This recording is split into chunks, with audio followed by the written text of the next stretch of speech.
Ngijabulile mina njalo. Sengicabangile ngiyajabula njalo.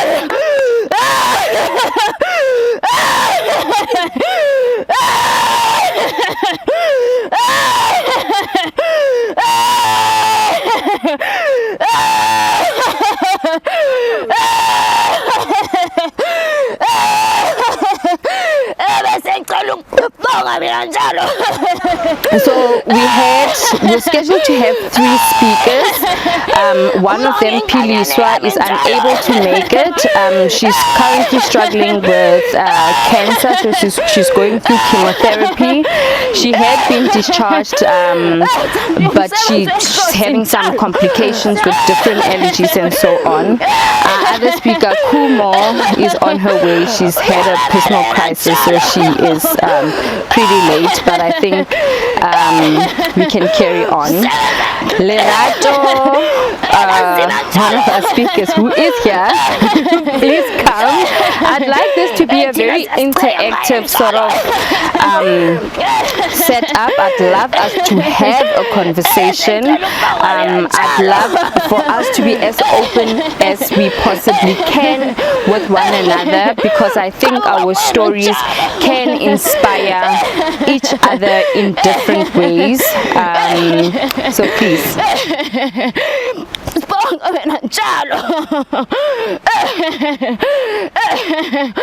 Uyamsiza wena njalo.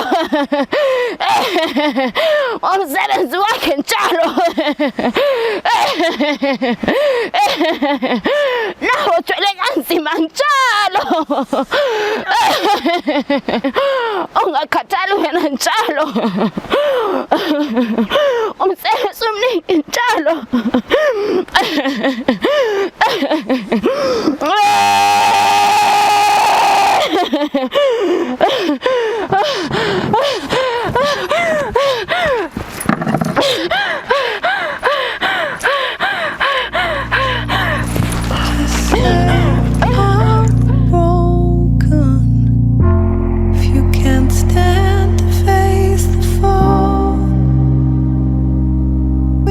Shaking hands, your wounds wide open.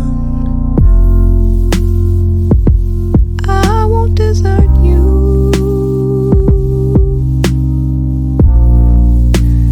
We can't pass the time,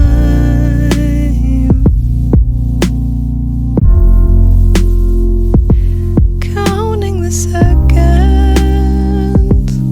Let it go by, let it go by, let it go by. Let it go by, let it go by, let it go by, let it go by, let it go by, let it go by, let it go by. Let it go by, let it go by, let it go by, let it go by. Let it go by, let it go by, let it go, till we reach the other side.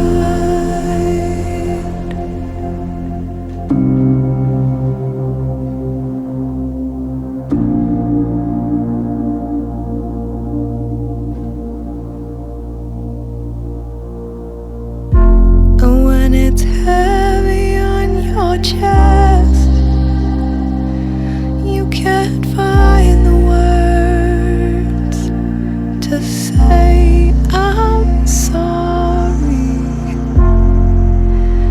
I will wait the time it takes till hurt start to fade. What I'm speaking about is the power within. I love this topic because I do believe it. I believe that we've got incredible power within. Lao Tzu, a Chinese philosopher, said, "To the mind that is still, the whole universe surrenders." To the mind that is still, the whole universe surrenders. So we have this power and this opportunity and this ability that we've got inside of us to have the whole universe surrender. But the question is, what do we occupy our minds with? What ideas do we actually occupy our minds with? Do we occupy them with a sense of being complete, a sense of being whole, a sense of fearlessness? Or do we actually occupy it with worry and anxiety and stress? It's actually completely up to us, because we've been given the power of choice in terms of what do we occupy our minds with. We are the authors of our own stories. We are the captains of our own ship. You are the designer of your own future. As others would say, you are the architect of your life. You are the painter of your own canvas. So the question is, what do you occupy your mind with? Do you unleash it? Do you actually unleash it and allow the universe to surrender? Or do you actually squash it? Do you feel like the universe is surrendering, or do you feel like it's on your shoulders? And the truth is that it's actually completely up to us. I'm gonna have to look at my notes now. Let me just quickly, I think that is a beautiful starting point, foundation, to sort of like set the tone and to perhaps bring ourselves closer to ourselves. We had a theme, or we have a theme, which I think is important that we perhaps think about. I would like for this conversation to flow, so for it to lead us where we all need to go as a collective. However, the intention for this particular conversation, which is the first of many conversations to come, and it says, I'll read it out to you. In this conversation, we talk about the role women can play in each other's lives, spiritually in particular. We will unpack concepts such as women amplifying each other's voices and the power of the pack, and we will go back in time to reflect on the stories of women before us, delving a little bit deeper into the story of Ruth and Naomi. This is not a religious conversation. However, I do think that sometimes philosophy, ideology can sometimes help to ground us, to give us a base to work from. And so I read from Ruth 1 verses 16. She says, where you go, I will go, and where you stay, I will stay. Your people will be my people, and your God, my God. Where you die, I will die, and there I will be buried. May the Lord deal with me, be it ever so severely, if anything but death separates you and me. I thought this was an amazing, or is an amazing piece of scripture as a basis on which we relate to each other as women.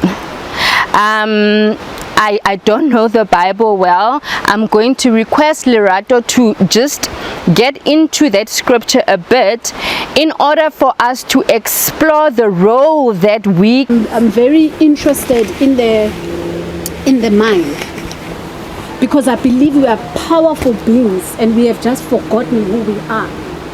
And I believe we've got so much strength in us. And so in my reading over the last 10 years, I've been studying a lot about the vibrational energy field, and when you enter the universe at a specific point in time, it actually influences your thinking patterns. So as a result, now I'm able to go to someone I don't know in a shopping complex, and I'd be able to say, I actually born in July. And they usually get shocked because they are born in July, because I can sense sort of when a person is born, and also talking to them, I can hear that these are the thinking patterns of someone who entered the universe during this time. So I think with all of that, I started engaging a lot more about the mind and understanding our different spiritual paths depending on when you entered the universe. I think we had a discussion, some kind of discussion around that. So that then got me a lot more into the mind and reading up about the mind. So I've got a huge interest in the mind because I believe that we can unleash our power through understanding the mind and the power that we've been given for it. So that's me in a nutshell. It's called the awareness effect. I actually brought some here. It's called the awareness effect, and it's about how we create and shape our experiences using the universal energy field. Because I believe that if we don't understand how the universal energy field and the universal mind works, it's like not putting on in the light whilst busy trying to do what you need to do, which is something that I was going to come to about the mind. Should I go to Ruth or should I just... Wait a bit, let me get some water.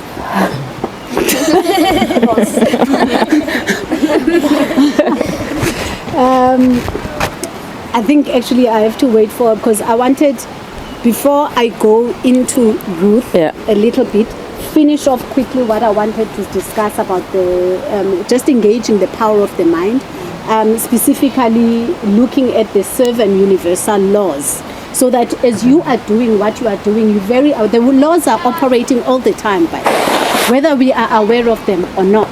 It's like in any country there are specific laws. So within the universe as well there are laws. So if I can go into that, then it would mean I'm finished with what I was going to talk about, and then we can open it up and discuss Ruth. And so in the Bible, in John chapter 14, talking about the power of the mind. John chapter 14 verse 12, I actually believe that Jesus came here to help us to remember who we are. That's why in John chapter 14 verse 12, he actually says, you can do what I'm doing. You can actually do greater things than what I'm doing. And he even says that I am going to the Father, and whatever you ask of me, it will be done. Now I believe that completely. But I believe that sometimes we doubt that it can be done.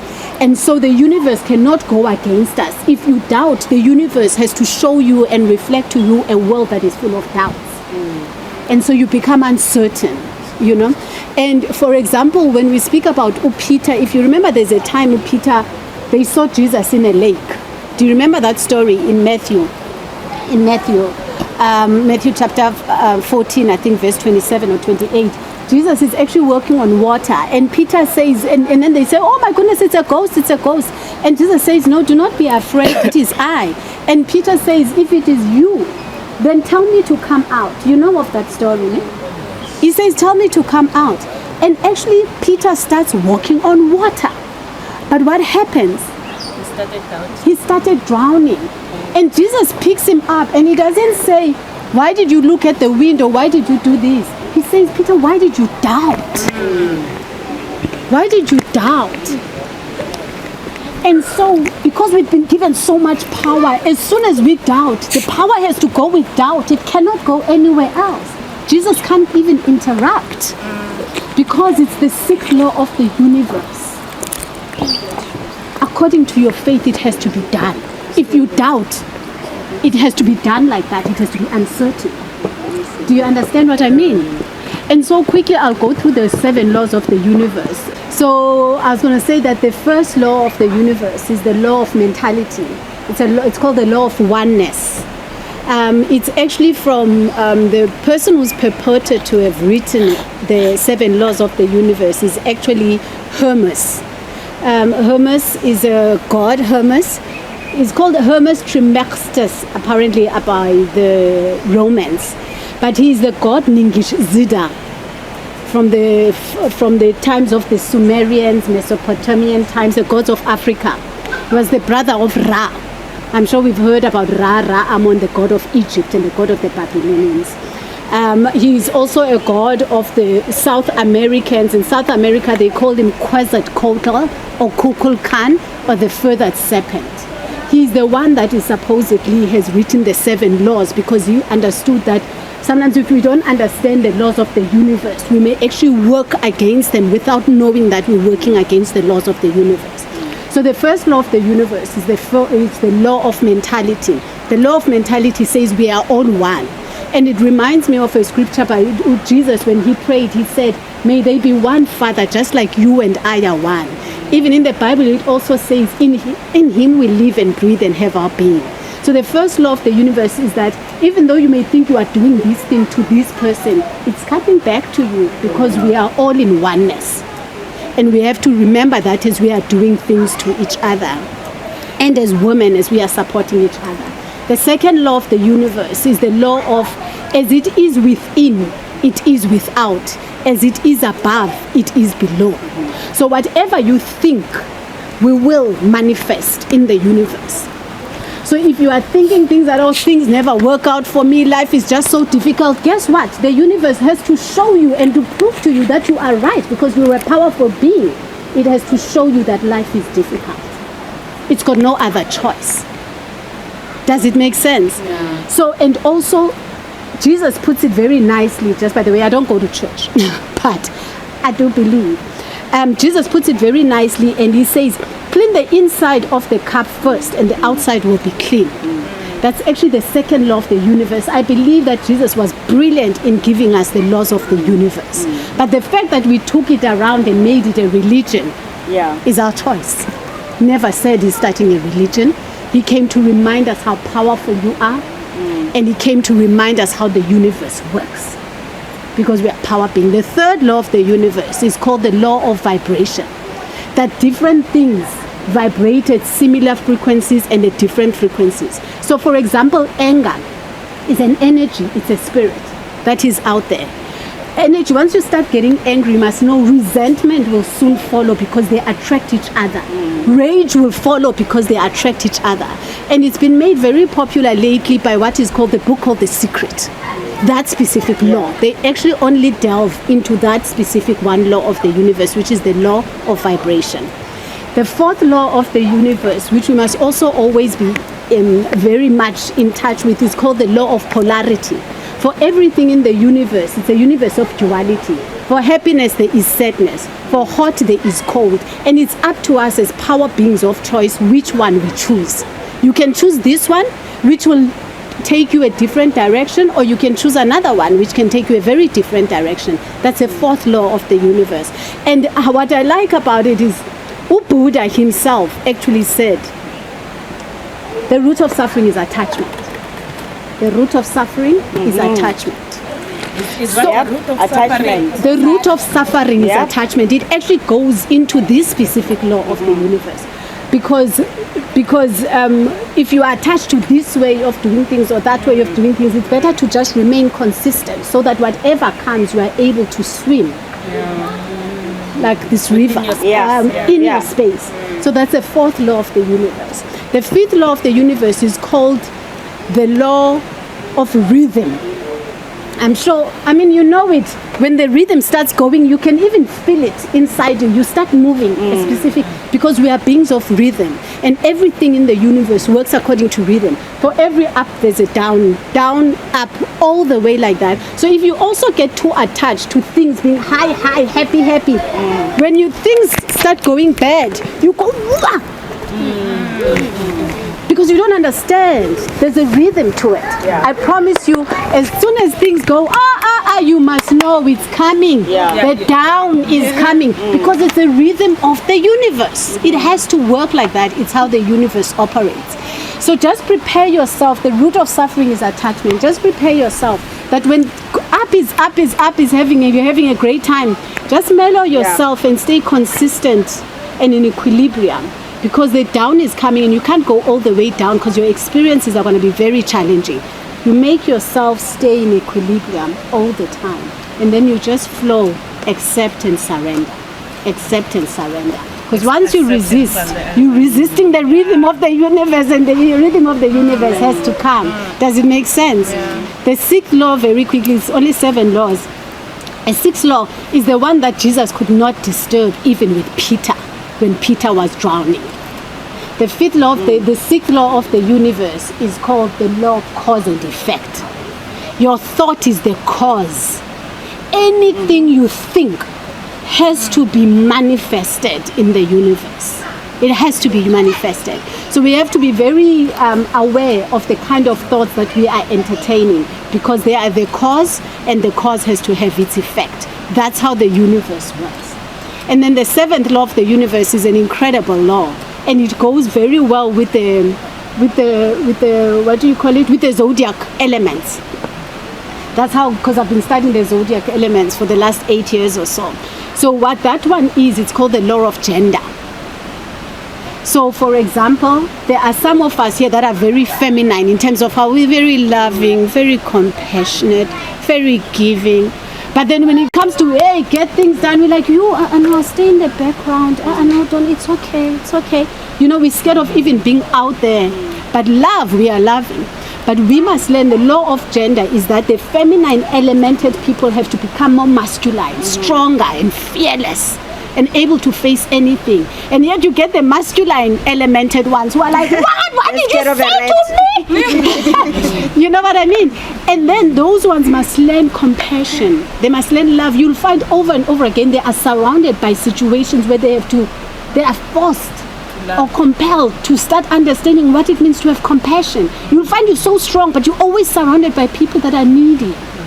People that are always like asking for victims or always unsure of themselves, and you're like, hey, get on with it. No, you must have compassion and help to lift them up. It's called the seventh law of the universe, the law of gender.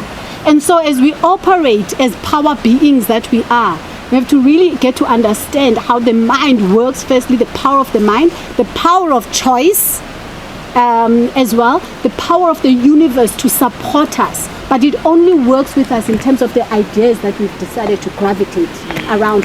It cannot dictate to us. It's a loyal ally. You believe you are weak, it will allow you to see your weakness everywhere. You believe you are strong, it will give you your strength in every person and in every situation.